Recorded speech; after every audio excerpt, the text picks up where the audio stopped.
Bonjour à tous, bienvenue dans cette nouvelle vidéo.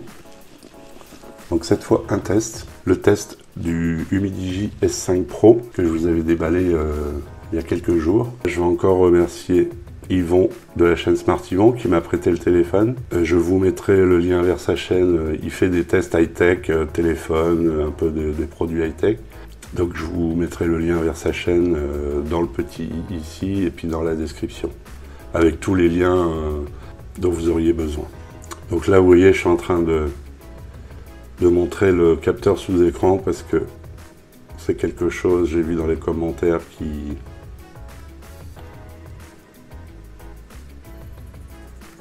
Alors, moi je le mets en route, mais si on fait ça, voilà.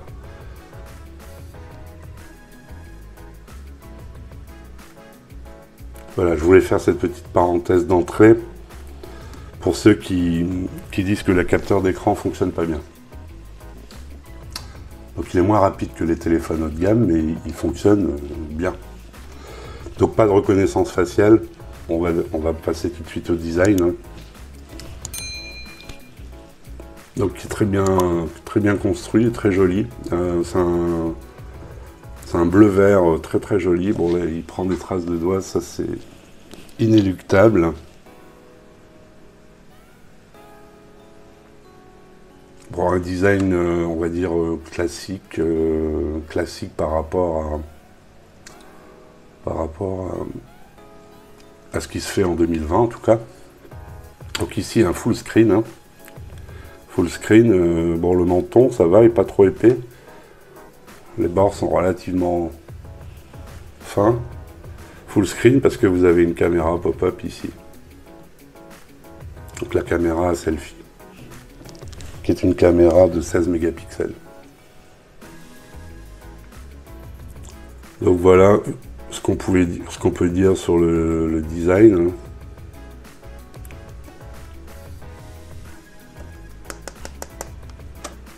Donc sur la droite vous avez marche arrêt volume et puis vous avez le tiroir SIM ici. Donc 2 SIM ou une SIM et une micro SD. Donc voilà ce qui concerne le design, on va passer à l'écran. Donc on va se regarder quelques photos pour voir un peu l'écran. L'écran qui est très beau.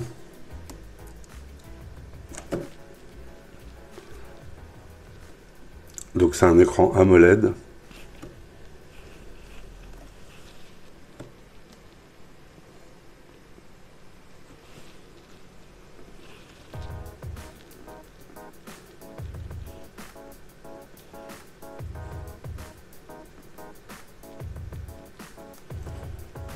Donc voilà l'écran magnifique.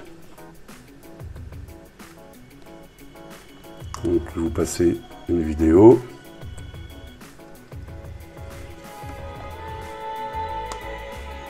C'est l'image qui est floue, hein, c'est pas le... Voilà.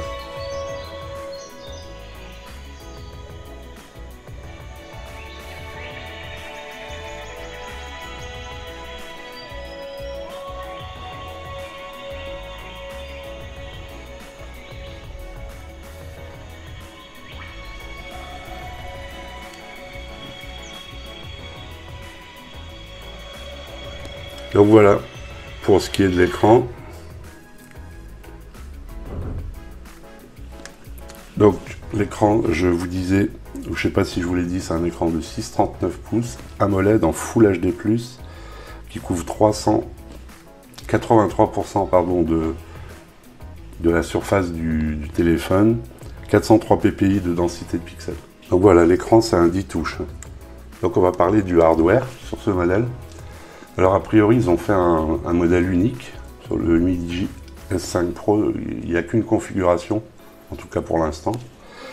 6 Go de RAM, LPDDR4X et 250 Go, 250 256 gigaoctets ou gigabytes comme vous voulez de stockage UFS 2.1, ce qui est pas mal. Donc pour le processeur, je sais plus si je l'ai dit, c'est un Mediatek Helio G90T,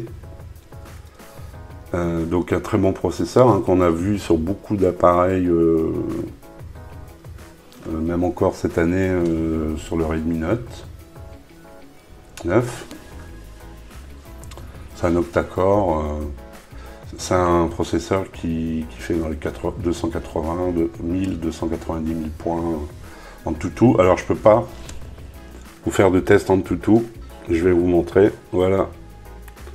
Alors en tout était banni du Play Store et il fallait passer par leur site web pour le télécharger. Et à mon avis, Google Play Store, c'est pareil, hein. Ça appartient à Google. Ils les ont bloqués. Parce que c'est pas un problème de sécurité, hein. C'est parce que comme ils veulent pas aller enfin, ils veulent pas ou ils ont été interdits, peu importe. Peut-être toujours par rapport, en tout c'est chinois, hein, donc par rapport aux problèmes qu'ont les applis, enfin les problèmes chinois avec Donald Trump, etc. Enfin bref, donc pas de test en tout, mais ce processeur normalement fait, si je trouve un autre test d'un autre téléphone, je vous le mettrai au montage. Ça doit être 290 000. Donc en fait, bon, ce qui est important de savoir, c'est que vous pouvez jouer à tous les jeux, hein, même Fortnite, PUBG, Call of Duty. Moi j'ai juste fait un test Real Racing que je mettrai en incrustation ici pour vous montrer que ça marche bien. Donc voilà. Alors le software. Le software, vous avez un launcher, c'est pas de l'Android stock.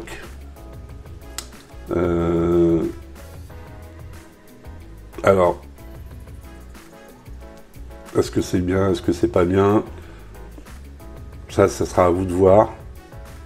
Vous avez même des thèmes, vous avez pas mal de thèmes. Des thèmes avec des icônes. Les icônes sont pareilles ou sont différents? Non, les icônes sont un peu différents. Ouais. Donc vous avez quelques thèmes. Donc ce qui est pas mal. Vous avez la possibilité de régler l'affichage d'icônes par ligne. Vous pouvez activer le volet Google sur le côté, sur le launcher. Et ici le style d'écran, donc vous pouvez mettre normal ou avec un tiroir d'application. Je peux vous montrer. Voilà. Tiroir d'application.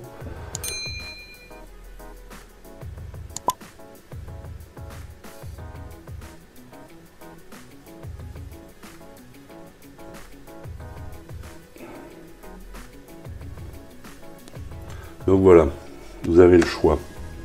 Vous avez quand même du choix dans la configuration de votre menu. Donc pas de fioriture dans le menu, il n'y a pas trop de... Il y a juste ça, l'assistance intelligente. Alors par exemple, capture d'écran avec 3 doigts, retourner pour couper le son, etc. Et vous avez... Donc ça c'est le menu, soit vous mettez les touches en bas, soit le menu gesture, hein, comme ici.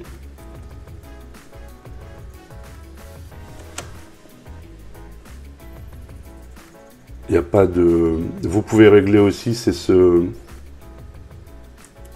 ici, cette animation. Vous pouvez régler, la changer.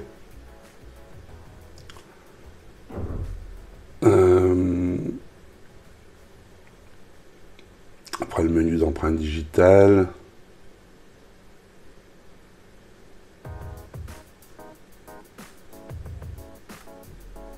Voilà.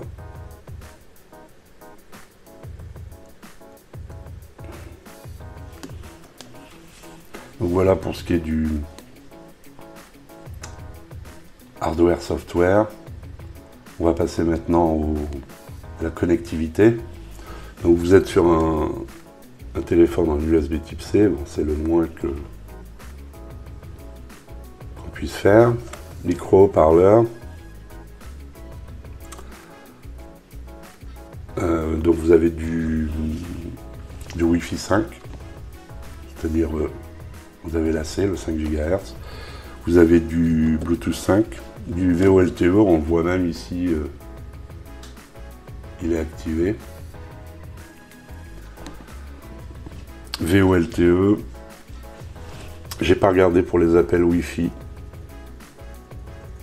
Je sais que ça en intéresse quelques-uns, on va les voir. Alors, appel en 4G. Donc a priori, il n'y a pas les appels Wi-Fi sur ce téléphone. Donc c'est un... Je vous ai parlé donc du Volt, mais je vous ai pas dit, il est full band, B20, B28, enfin, UmiDigi, mais souvent toutes les bandes. Hein. D'ailleurs, vous avez des versions Europe et des versions autres pays. Si vous l'achetez, faites attention. Donc il est full band, vous avez toutes les bandes LTE. Vous avez du NFC, possibilité de payer sans contact, etc. Le GPS fonctionne sans problème. J'ai testé, aucun problème de GPS. Les appels, tout ça, ça marche très bien. On va écouter un peu de son, on va voir ce que ça donne en son.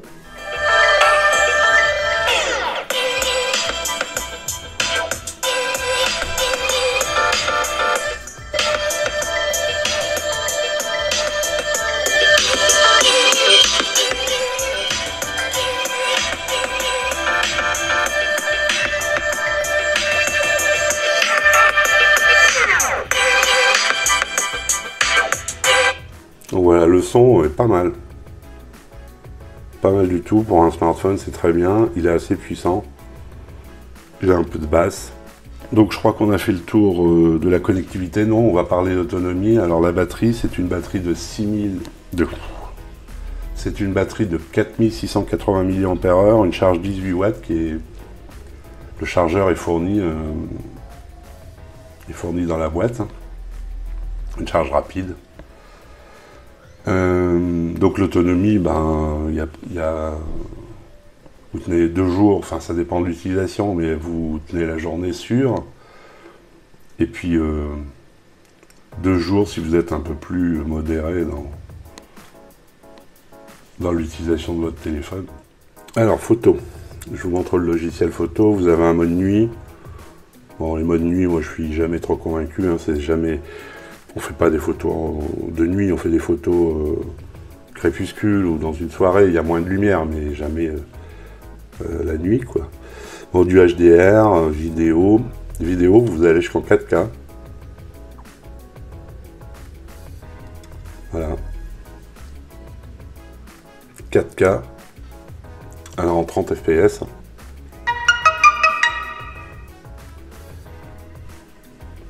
Alors, photo, avec l'AI, l'intelligence artificielle.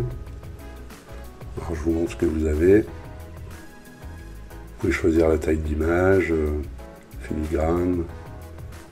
Ah bah voilà, c'était là le filigrane. J'ai cherché.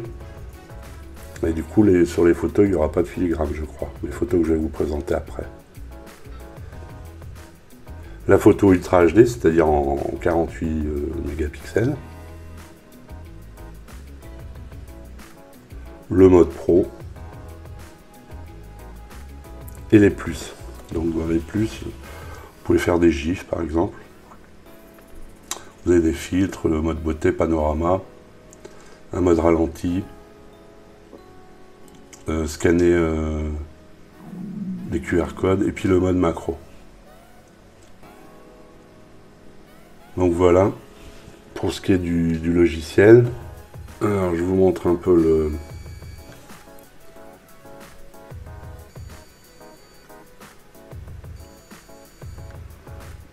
Alors en fait le bruit qu'on entend c'est le bruit du petit moteur, hein.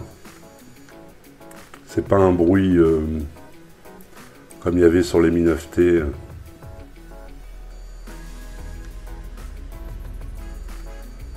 Il n'est pas des plus rapides non plus. Je trouve sur le Mi 9T, était un peu plus rapide, ce qui fait qu'on pouvait l'utiliser en reconnaissance faciale.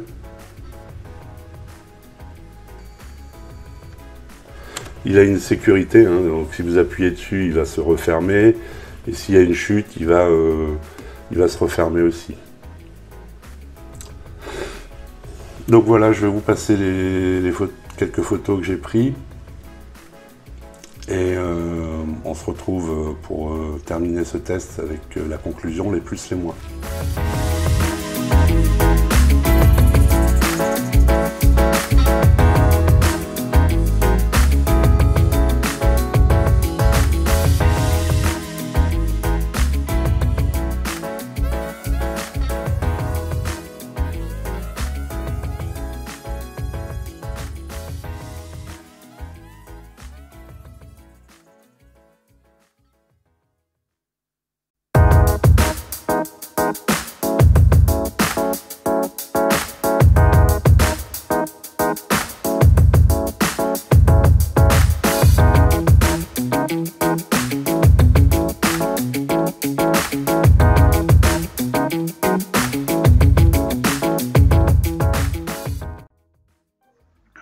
Alors, je vais tester la stabilité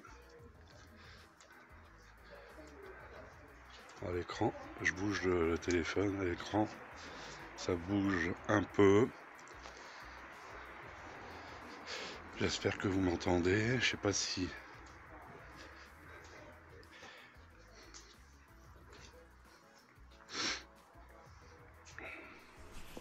On se retrouve pour les plus et moins. La conclusion, c'est un joli appareil qui est bien fait, qui est classieux. Enfin, il a de la gueule, quoi. Il est beau. Bon, après, le problème de ces téléphones, c'est que c'est un peu épais et souvent un peu plus lourd. Donc du coup, vous avez une plus grosse batterie. Donc l'écran est très bien. L'écran AMOLED s'en sort très bien, très beau, bien lumineux. Je suis pas à fond, hein. Je vous avais mis un fond d'écran comme ça pour que vous puissiez voir, bien voir les bords. Moi, j'ai rien de spécial à lui reprocher, sauf le software. Bon, c'est vrai que moi, je suis Xiaomi fan, donc j'aime bien MIUI.